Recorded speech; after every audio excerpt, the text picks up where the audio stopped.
가장 중요한 건 안에서의 룰과 어떤 규칙을 잘 지켜야 된다. 룰을 지키지 않아서 벌점을 받는 경우들이 간혹 생기는데요. 굉장히 위험합니다. 그렇기 때문에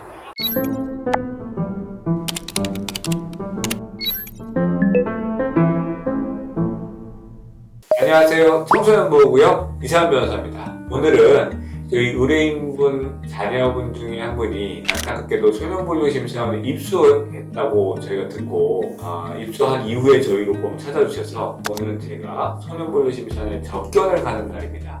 그래서 오늘은 소년보호심사원에 함께 가면서 다양하고 자세하게 좀 더 리얼하게 소년보호심사원에 대한 모든 것을 알려드리려고 카메라를 켜봤습니다. 변호사님, 그렇다면 오늘은 어떤 사건으로 소년분류심사원에 찾아가시는 건가요? 의뢰인의 어떤 개인적인 일이기 때문에 자세히 설명드리기는 어렵지만 소년분류심사원에 입소하는 경우 대부분이 부모님께서 소년분류심사원에 입소할 줄을 몰랐다, 너무 갑작스럽다, 이런 생각을 가지고 계신 경우가 너무 많고 안타깝게도 전혀 예상하지 못하고 정말 그 자리에서 당장 그 자리에 소년분류심사원에 강제 입소하게 되는 경우가 대부분입니다. 이 사안도 그런 경우셨는데요. 의뢰인 입장에서는 정말 소년분류심사원에 입소할 줄 전혀 예상하지 못하고 있다가 갑자기 그냥 소년분류심사원에 입소를 하게 됐고 저희 로펌을 찾아주신 상황입니다. 이런 경우에는 사실 두 가지가 있는데, 첫 번째는 기존의 전력이 한 번이라도 있었거나 그게 아니라고 한다면 이 사안이 여러 개의 사안이 같이 병합돼서 올라오는 경우는 소년분류심사원에 입소할 가능성이 굉장히 높다. 또 그거 아니라면 세 번째로 청사안이거나 다소 중한 사안의 경우에는 소년분류심사원에 입소할 가능성이 굉장히 높다는 것을 이미 좀 알고 계셨으면 좋겠습니다. 갑자기 드는 생각인데요. 지금 아직 학기 중이잖아요. 근데 우리 학생이 소년분류심사원에 입소를 하게 되면 학교 출석 같은 건 어떻게 처리가 되는 건가요?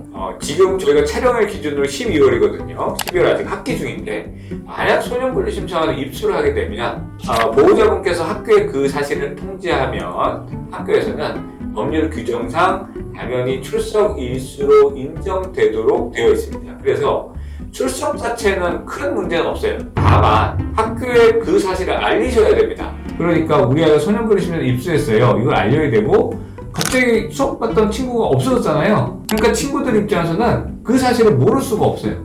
이것이 추후에 나중에 학교 생활을 하는데 사실은 부정적인 영향을 끼칠 가능성도 있기 때문에 너무 안타까운 일이고 소년분류심사원에 입소하지 않는 것이 가장 좋겠죠. 하지만 아까 말씀하신 대로 소년분류심사원에 입소를 한다 하더라도 출석에는 인정을 받을 수 있다. 알아두시면 좋을 것 같습니다. 자, 그럼 지금 저와 함께 소년분류심사원으로 떠나보시죠. 같이 가시죠.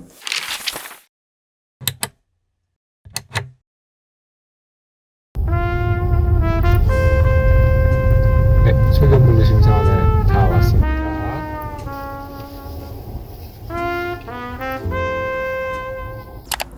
소년분류심사원에는 우리 학생들이 어떤 이유로 가게 되는 건가요? 통상적으로 우리 가정보험 판사님 입장에서는 우리 아이가 다시 그런 행동을 할 것 같은지 아닌지, 그리고 가정 환경이나 여러 조건들이 우리 아이를 제대로 돌볼 수 있는 환경에 있는지 여부가 굉장히 궁금해하시고 중요한 내용이에요. 우리 학생에 대한 처분을 하기 위해서는.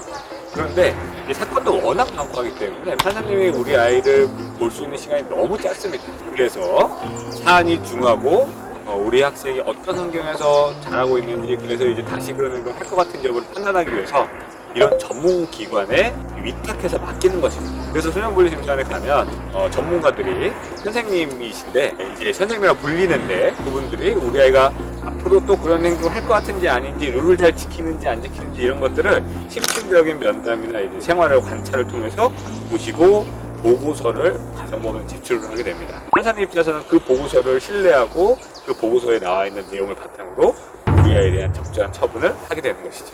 그렇다면 변호사님께서 분류심사원 접견을 가시게 되면 가서 어떤 일들을 하시는 건가요?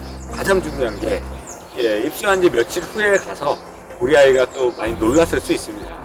처음으로 태어나서 처음으로 이제 가정에서 분리된 곳에 처음 들어갔기 때문에 일단 심적으로 좀 안정될 수 있게 저희가 말을 좀 해주고요. 가장 중요한 건 안에서의 룰과 어떤 규칙을 잘 지켜야 된다, 이런 부분들을 제가 좀 안내를 좀 하고, 그리고 나중에 이제 분류심사원과 대화를 할 때 어떤 식으로 상담을 하는 것이 좋다.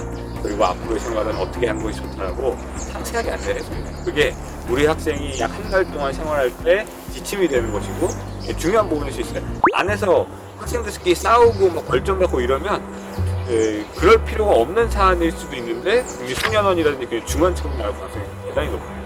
그래서 저희가 가서 나이에 대한 생활 이런 부분에 대해서 굉장히 저희가 안내를 많이 해드리고 있는 편입니다.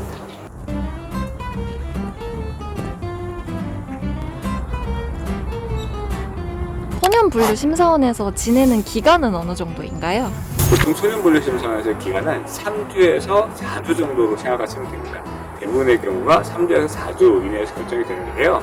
안타깝게도 우리 이 사안의 경우에는 4주 처분을 받고 저희 사무실에 오셔서 제가 오늘 접견을 하고 왔습니다. 소년분류심사원에 있는 보호 소년들은 안에서 어떤 생활을 하게 되나요? 소년분류심사원 안에서의 생활도 학교 생활과 굉장히 유사합니다.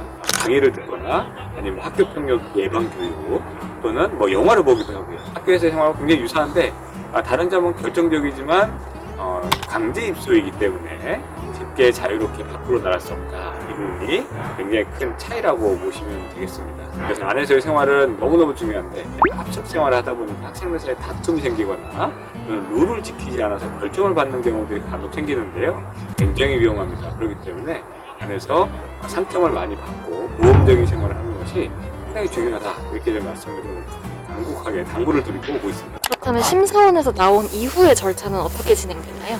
심사원에서 저희가 심리가 열립니다. 그래서 그 심리에서 판사님께서 우리 아이가 집으로 이제 5호 이하 처분을 받고 귀가를 하게 될지 아니면 6호 이상 처분을 받아서 소년원이나 이렇게 시설에 입소하게 될지가 그날 결정이 됩니다.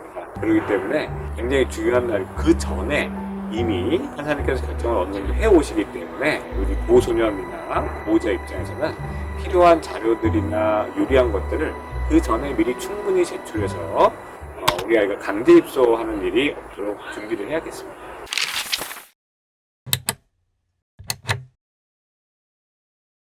자, 오늘 이렇게 저희가 소년분류심사원에 한번 직접 와봤는데요. 청소년 사건의 경우에는 성인 사건과 가장 큰 차이가 무엇이냐면 성인 사건의 경우는 대부분 어느 정도의 양형 기준이 마련되어 있습니다. 근데 청소년 사건의 경우에는 부모님의 보호 의지라든지 보호력이 얼마나 강한지가 나중에 이제 판사님께서 판단하는데 굉장히 중요한 요소가 됩니다. 그렇기 때문에 우리 학생이 얼마나 반성하는지 그리고 보호 소년의 가정 환경이라든지 보호력, 보호의지를 충분히 고려를 하시기 때문에 그런 부분들께서 보호자분들이 충분히 인지를 하시고 앞으로 우리 학생이 다시는 그런 행동을 할 가능성이 적다, 재범 우려가 적다, 이 부분을 강조하시는 것이 굉장히 중요한 방법이다, 중요한 부분이라는 것을 꼭 이해를 하셨으면 좋겠습니다. 참 갑자기 소년분류심사원이 입소하게 되는 경우라면 보호자분도 굉장히 당혹해합니다. 어떤 부모님이든 당혹스러울 수밖에 없고 전혀 예상을 하지 못하는 경우가 많아요. 경찰이나 이런 곳에서 다 상관없다, 괜찮다, 별일 아니다, 그냥 끝날 거다 이렇게 많이 이야기하기 때문에 이 재판에 처음 간 날 바로 그날 입소를 하게 되는 경우가 너무 많습니다. 그래서 보호자분께서 너무 당황하셔서 갑자기 찾아오시는 경우가 많은데 사건 초반부터 사건을 잘 진행을 하면서 우리 아이의 어떤 반성의 정도라든지 이런 부분을 잘 어필한다면 애초에 소년분류심사원 오는 것 자체를 예방할 수도 있지 않을까. 또 소년분류심사원 이미 입소를 했다면 최소한 소년원이라든지 또 다른 어떤 강제시설에 입소하는 것은 막아야 되지 않을까 라는 부분에서 저희가 오늘 소년분류심사원 집중 한번 넣어봤고요. 우리 보호자분들께서 많은 도움이 되기를 기대하고 있습니다.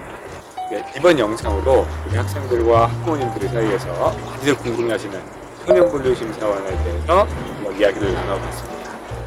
앞으로 추가적으로 궁금한 부분이 있으시면 저희 댓글을 통해서 질문을 남겨주시면 언제든지 제가 답변을 드리도록 하겠습니다.